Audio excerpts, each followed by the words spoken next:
Bienvenidos a nuestra inmersión de hoy. Nos adentramos en el mundo del estoicismo, pero no nos vamos a centrar en los aspectos más básicos. De acuerdo. Vamos a explorar algo que a lo mejor no es tan conocido, cómo esta filosofía veía el conocimiento como una auténtica forma de vida, una guía para la acción y en última instancia para la felicidad. Para ello nos basaremos en el artículo académico, El conocimiento como forma de vida, el caso de los estoicos, de Juan David Cárdenas, publicado en la revista Hallazgos. Interesante. Preparados para descubrir cómo los estoicos conectaban el conocimiento con la ética y la felicidad, diferenciándose del pensamiento moderno que tiende a separarlos. Pues sí, la verdad es que es una perspectiva fascinante porque nos obliga a replantearnos nuestra propia relación con el conocimiento. Claro. En la actualidad tendemos a verlo como algo meramente informativo, como datos que acumulamos. Sí. Pero para los estoicos el conocimiento tenía una dimensión práctica y transformadora. No se trataba solo de saber, sino de ser y actuar en base a ese saber. Vale, me gusta cómo lo planteas. Si tuviéramos que explicarle esto al Tien, que no sabe nada de estoicismo. ¿Qué ejemplo podríamos ponerle para que lo entendiera? Imagina un buen carpintero, que no solo conoce las técnicas de carpintería, sino que las aplica con maestría. Claro. Su conocimiento se traduce en la creación de objetos bellos y funcionales. Ya. Para los estoicos, el conocimiento verdadero también debía tener esa capacidad transformadora. Sí. Debía llevarnos a vivir una vida más virtuosa y plena. Y ya veo, no se trata solo de teoría, sino de llevar ese conocimiento a la práctica, Exacto. a la vida real. Y aquí entra el concepto de virtud, ¿no? Sí. Porque los estoicos buscaban la felicidad, pero no a través de la satisfacción de los deseos, Claro. sino a través de la virtud. Exacto. Y para ellos, la virtud se alcanzaba a través del conocimiento. De hecho, hay una cita del artículo que lo resume muy bien. Quien posee inteligencia obra en todos los casos bien, beneficiándose continuamente de la experiencia de la vida. O sea que la inteligencia, el conocimiento, era la clave para obrar bien, para ser virtuoso. Sí. Pero, ¿qué entendían exactamente por virtud? Era simplemente un conjunto de normas morales. La virtud para los estoicos era algo más profundo. Era una disposición interna del alma, una forma de ser guiada por la razón. El artículo cita a Zenón diciendo: proclama Zenón, y aquel pórtico todo entero grita que el hombre para nada ha nacido sino para la virtud. Es una afirmación muy potente. Nacemos para ser virtuosos, para vivir de acuerdo con la razón. Exacto. Y esa virtud, esa disposición del alma nos lleva a la felicidad, ¿no? Exacto. El artículo cita a Zenón nuevamente. La virtud es autosuficiente para la felicidad. No necesitamos nada externo a nosotros mismos para ser felices. La felicidad reside en nuestro interior, en esa disposición virtuosa del alma. Es un concepto muy interesante, pero también un poco abstracto. ¿Podríamos poner algún ejemplo para entender mejor esa disposición del alma, esa firmeza interior? Claro, imagina un bastón recto. Por mucho que lo dobles, su naturaleza le hace volver a su forma original. Para los estoicos, el alma virtuosa es similar. Se mantiene firme ante las adversidades, no se deja corromper por las pasiones, porque su disposición natural es la rectitud, la virtud. Me gusta esa analogía, y entiendo que la meta final de todo este proceso era la sabiduría, ¿verdad? Pero, ¿cómo se diferenciaba la sabiduría del conocimiento? Buena pregunta. La sabiduría para los estoicos era la combinación del conocimiento con la acción virtuosa. No basta con saber, hay que aplicar ese saber a la vida, a la práctica. El artículo lo explica de forma muy clara citando a Diógenes Laercio. La sabiduría es ciencia de las cosas divinas y humanas y la filosofía ejercicio del arte necesario. Y que la virtud es única y sumamente necesaria. O sea que la filosofía era el camino para alcanzar esa sabiduría, esa unión del conocimiento y la acción virtuosa. Efectivamente. Y de hecho, la filosofía estoica no era una mera especulación teórica, sino un ejercicio práctico para la virtud. Como dice el artículo, la filosofía es estudio de la virtud, pero por medio de la virtud misma, pues no puede haber ni virtud sin el estudio de la misma, ni estudio de la virtud sin ella misma. Entonces la filosofía estoica era como un gimnasio para el alma, un entrenamiento para la virtud, para la sabiduría. Exacto. Y para lograr este entrenamiento, los estoicos desarrollaron un sistema filosófico que dividían en 3 partes: lógica, física y ética. No se veían como áreas separadas, sino como partes interconectadas de un todo con un fin práctico: alcanzar la sabiduría. Y me imagino que cada parte de este sistema tenía un papel específico en ese camino hacia la sabiduría. ¿Podrías explicarnos un poco más cómo veían los estoicos la lógica, la física y la ética? Claro. Para entenderlo mejor, podemos usar una analogía que los propios estoicos utilizaban. Imaginemos la filosofía como un campo. La lógica sería la cerca que lo delimita, la física sería la tierra y los árboles, y la ética sería el fruto que se cultiva en ese campo. Es una analogía muy visual. Y entiendo que el objetivo final era cultivar el fruto de la ética de la vida virtuosa. Sí. Pero para ello necesitaban la lógica como base, como método de razonamiento, Claro. y la física como conocimiento del mundo que nos rodea. Exacto. Y todas estas partes, lógica, física y ética, estaban interconectadas. No se podía alcanzar la sabiduría, el fruto de la ética, sin un conocimiento sólido del mundo de la física y sin un método de razonamiento riguroso de la lógica. Es un sistema muy completo, muy bien pensado. Y al final de este camino, ¿qué encontramos? ¿Cuál era el ideal del estoicismo? La figura del sabio. Sí, el sabio era el ideal del estoicismo, la persona que había alcanzado la sabiduría, la virtud y la felicidad. El artículo los describe así. El sabio es grande, crecido, alto y poderoso, grande porque puede lograr las cosas que residen y están bajo su albedrío, crecido porque está bien desarrollado en todas las direcciones. Suena a una figura imponente. Alguien que ha dominado su propia mente y sus emociones, que vive en armonía con la razón y la naturaleza. Exactamente. Y para los estoicos, ese era el camino a la felicidad, a una vida plena y significativa. Es un concepto fascinante y me gustaría profundizar en él, pero antes creo que sería interesante analizar con más detalle cada parte del sistema estoico. Lógica, física y ética. ¿Te parece si empezamos por la lógica? Me parece perfecto. La lógica estoica es fundamental para comprender cómo los estoicos construían su sistema de conocimiento y cómo lo conectaban con la ética y la felicidad. Estupendo, ¿eh? Pues adentrémonos en el mundo de la lógica estoica. La lógica estoica, como bien has dicho, era fundamental para ellos, pero no se limitaba a lo que hoy entendemos como lógica formal, con sus silogismos y reglas de deducción. Para los estoicos la lógica era mucho más amplia. Abarcaba también la epistemología, es decir, el estudio de cómo adquirimos conocimiento, la lingüística, cómo funciona el lenguaje, e incluso la retórica, el arte de la persuasión. Entiendo, no se trata solo de razonar correctamente, sino de comprender cómo funciona nuestra mente, Efectivamente. cómo percibimos el mundo. Cómo usamos el lenguaje para comunicarnos Ajá, y cómo podemos argumentar de forma convincente. exactamente. Y para ellos todas estas áreas estaban interconectadas. No se puede separar el razonamiento del lenguaje, ni el lenguaje de conocimiento, ni el conocimiento de la realidad. ¿Y por qué era tan importante la lógica para los estoicos? ¿No les bastaba con la ética para ser felices, para vivir una vida virtuosa? Para ellos la lógica era la base, los cimientos sobre los que se asentaba todo su sistema filosófico. Sin un razonamiento sólido, sin la capacidad de discernir lo verdadero de lo falso, la ética se convertiría en un simple conjunto de opiniones arbitrarias sin fundamento. Ya veo. Es como construir una casa. Si los cimientos son débiles, la casa se derrumbará tarde o temprano. La lógica era la base sólida sobre la que los estoicos construían su ética, su forma de vida. Precisamente. Y para construir esa base, los estoicos se interesaban por cuestiones como ¿de dónde proviene nuestro conocimiento? ¿Cómo podemos estar seguros de que lo que percibimos es real? ¿Cómo funciona el lenguaje y cómo influye en nuestro pensamiento? Preguntas muy relevantes sin duda. ¿Cómo se diferenciaba la visión estoica del conocimiento de otras escuelas filosóficas de la época? Bueno, por ejemplo, a diferencia de los escépticos que dudaban de la posibilidad de alcanzar un conocimiento cierto, los estoicos creían que sí era posible conocer la realidad, pero no de cualquier manera. Para ellos, el conocimiento se basaba en la percepción sensorial, en lo que percibimos a través de los sentidos, pero no de forma ingenua. ¿A qué te refieres? No se fiaban ciegamente de los sentidos. Exactamente. Los estoicos eran conscientes de que los sentidos pueden engañarnos. Por eso para ellos la razón jugaba un papel fundamental en el proceso de conocimiento.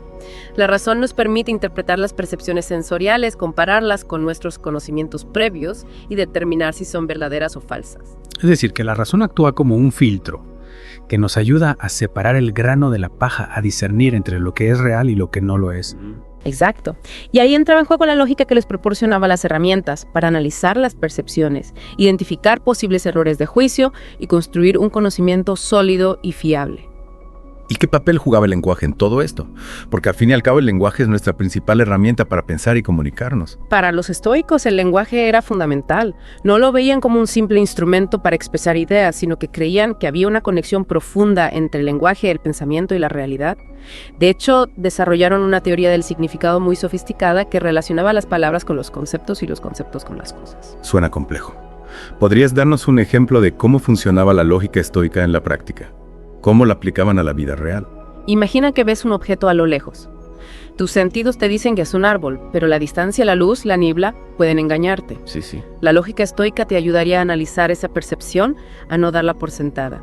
Te invitaría a preguntarte qué características tiene un árbol. ¿Coincide este objeto con esas características?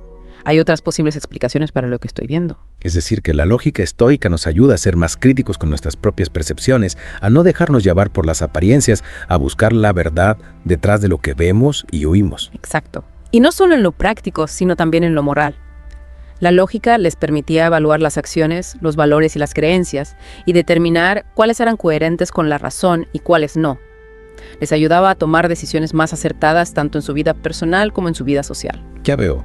La lógica no era solo una herramienta para comprender el mundo, sino también para vivir mejor en él. Así es. Para los estoicos, la lógica no era un fin en sí misma, sino un medio para alcanzar la sabiduría y la virtud. Era una herramienta indispensable para construir una vida plena y significativa. Fascinante. Entonces, una vez que tenían esa base lógica, ese método de razonamiento riguroso, ¿cómo se adentraban en el estudio de la física? ¿Qué entendían ellos por física? Buena pregunta. La física histórica es quizás la parte más compleja de su sistema. No se limitaba a lo que hoy entendemos como física, el estudio de la materia y la energía, sino que abarcaba la cosmología, el estudio del universo en su conjunto, la teología, el estudio de lo divino, incluso la psicología, el estudio del alma humana. Para ellos, la física era el estudio de la naturaleza en su totalidad, incluyendo al ser humano como parte de esa naturaleza. O sea que para ellos todo estaba conectado. El cosmos, la naturaleza, los seres humanos. Exactamente. Y creían que todo estaba regido por un principio universal al que llamaban logos, que se puede traducir como razón o ley natural. Para ellos, el logos era la fuerza que ordenaba el universo, que daba armonía a todo lo existente. Entonces, creían en una especie de inteligencia que ordenaba el universo. Algo parecido a Dios. Sí, pero no como un Dios personal como el Dios de las religiones monoteístas. El logos estoico era más bien una fuerza impersonal, una inteligencia cósmica que impregnaba todo lo existente. Y para ellos vivir en armonía con la naturaleza significaba vivir en armonía con esa razón universal, con el logos. Es fascinante cómo conectaban la física con la ética. No se trata solo de comprender el universo, sino de vivir de acuerdo con sus leyes, con su orden racional. Claro, porque si el universo está gobernado por la razón, entonces nuestra propia razón debe estar en sintonía con esa razón universal para poder vivir una vida virtuosa. Debemos usar nuestra razón para comprender el orden del cosmos y actuar de acuerdo con él. Y eso nos lleva a la ética, que era el objetivo final de todo ese sistema filosófico. Pero antes de adentrarnos en la ética estoica, me gustaría profundizar un poco más en su concepción del universo, de la naturaleza del ser humano. ¿Cómo veían los estoicos el mundo que les rodeaba? Para los estoicos, el universo era un sistema ordenado y racional, en el que todo tenía un lugar y una función. Creían que el mundo estaba interconectado, que cada parte dependía de las demás y que todo estaba sujeto al cambio, al devenir constante. No veían el universo como algo estático, sino como un proceso dinámico en constante transformación. Y en ese universo en constante cambio, ¿qué lugar ocupaban los seres humanos? ¿Cuál era nuestra función, nuestro propósito? Para los estoicos, los seres humanos éramos parte integral de la naturaleza, dotados de razón, pero también de emociones y deseos. Y nuestra tarea era usar la razón para vivir en armonía con el orden universal, con el logos. Debíamos aceptar lo que no podemos controlar, como las enfermedades, las desgracias, la muerte, y enfocarnos en aquello que sí podemos controlar, nuestras propias acciones y juicios. Es decir, que nuestra libertad reside en nuestra capacidad de elegir cómo respondemos al que nos sucede, cómo interpretamos los acontecimientos, cómo actuamos en cada situación. Exactamente. Y para los estoicos, la clave para vivir una vida plena y significativa era usar la razón para elegir el camino de la virtud, para actuar de acuerdo con el orden del universo. Es una visión muy potente, muy inspiradora. Y ahora, después de haber explorado la lógica y la física estoica, creo que estamos preparados para adentrarnos en su ética, en su visión de la vida virtuosa. ¿Qué te parece? Me parece perfecto. La ética estoica es el corazón de su filosofía, el punto culminante de todo su sistema. Es ahí donde encontramos las claves para vivir una vida plena y significativa en armonía con la razón y con el universo. Pues adentrémonos en el mundo de la ética estoica a ver qué podemos aprender de ella para nuestra propia vida. Hemos llegado a la ética estoica, el corazón de esta filosofía que conecta el conocimiento con la acción y la felicidad. Y claro, no podemos hablar de ética estoica sin mencionar al sabio. Claro. Esa figura que representa el ideal de esta filosofía. Pero, ¿era realmente alcanzable ese ideal? ¿O era más bien una figura mítica, un objetivo inalcanzable para los simples mortales? Es una pregunta que los propios estoicos se planteaban. Creían que el sabio era un ser humano, no un dios, y por lo tanto, en principio, su ideal era alcanzable. Sin embargo, reconocían que era extremadamente difícil llegar a ese nivel de perfección. no era algo que se consiguiera de la noche a la mañana, sino que requería un esfuerzo constante, una disciplina férrea y un profundo conocimiento de sí mismo y del mundo. Entonces, si el sabio era un ser humano, ¿qué lo diferenciaba del resto de nosotros? ¿Cuáles eran las características que lo hacían destacar? El sabio estoico se caracterizaba por su imperturbabilidad, su serenidad ante las adversidades. Imagina a alguien que ante cualquier dificultad, por grande que sea, mantiene la calma, no se deja arrastrar por las emociones negativas, sino que utiliza la razón para encontrar la mejor forma de actuar. Esa era la esencia del sabio. Suena casi a un superhéroe emocional, Sí. inmune al sufrimiento. No era que no sintiera dolor o tristeza, sino que era capaz de gestionar esas emociones, de no dejarse dominar por ellas. El sabio no reprimía sus emociones, sino que las comprendía y las controlaba. Su fuerza residía en su capacidad de aceptar lo que no podía controlar y enfocarse en lo que sí podía, en sus propias acciones y juicios. Es decir, que la clave estaba en el control, en la capacidad de elegir cómo responder ante las situaciones, en lugar de reaccionar de forma impulsiva. Exacto. Y para lograr ese control, el sabio se apoyaba en el conocimiento, en la práctica constante de la virtud y en una disciplina férrea. Comprendía la naturaleza del universo, su orden racional, y vivía en armonía con ella. Había cultivado las virtudes cardinales: sabiduría, justicia, coraje y templanza, y actuaba siempre de acuerdo con la razón. Y esa forma de vida, esa armonía entre razón y naturaleza, le conducía a la felicidad, ¿no? Sí. Para los estoicos, la felicidad no dependía de factores externos como la riqueza, el placer o la fama, sino que era una consecuencia de vivir una vida virtuosa en armonía con la razón y la naturaleza. El sabio estoico, al haber alcanzado un alto grado de virtud, experimentaba una felicidad profunda y duradera independiente de las circunstancias externas. Es un concepto muy atractivo, pero también muy exigente. Alcanzar esa sabiduría, esa virtud, esa imperturbabilidad parece una tarea titánica. Sin duda no era un camino fácil. Pero los estoicos creían que todos tenemos el potencial de acercarnos a ese ideal de cultivar la virtud y la sabiduría en nuestra propia vida. No se trata de convertirnos en sabios perfectos, sino de aprender de sus enseñanzas, de aplicar sus principios a nuestra vida cotidiana. Y precisamente ahí reside la grandeza del estoicismo, ¿no? En que, aunque el ideal del sabio nos parezca inalcanzable, sus enseñanzas nos ofrecen herramientas valiosas para afrontar los desafíos de la vida. Exacto. El estoicismo no es una filosofía solo para eruditos o zetas, sino que ofrece una guía práctica para cualquier persona que busque vivir una vida más plena y significativa. Y esa guía, esos principios estoicos, siguen siendo relevantes hoy en día, ¿no? Por supuesto. Vivimos en un mundo lleno de incertidumbre, de cambios constantes, de presiones. Y el estoicismo nos ofrece herramientas para afrontar todo eso con más serenidad, con más fortaleza interior. Sin duda, el estoicismo nos invita a cultivar la resiliencia, la aceptación, la responsabilidad personal, valores que son esenciales para navegar por las complejidades del mundo actual. Nos enseña a enfocarnos en lo que podemos controlar, aceptar lo que no podemos cambiar, a actuar con virtud en cada situación. Y para terminar, me gustaría dejar una pregunta a nuestros oyentes. ¿Crees que es posible ser un sabio estoico en el mundo moderno? ¿O se trata de un ideal utópico incompatible con la realidad que nos rodea? Esa es una pregunta que cada uno debe responder por sí mismo. Lo importante es que el estoicismo nos ofrece un camino, una guía, para vivir una vida más plena y significativa incluso en medio de las dificultades. Y eso es algo que todos, sin excepción, podemos intentar. Muchísimas gracias por esa inmersión tan profunda en el mundo del estoicismo. Espero que nuestros oyentes hayan disfrutado del viaje y se lleven consigo algunas ideas para aplicar en su propia vida. El placer ha sido mío. Hasta la próxima inmersión. Hasta pronto.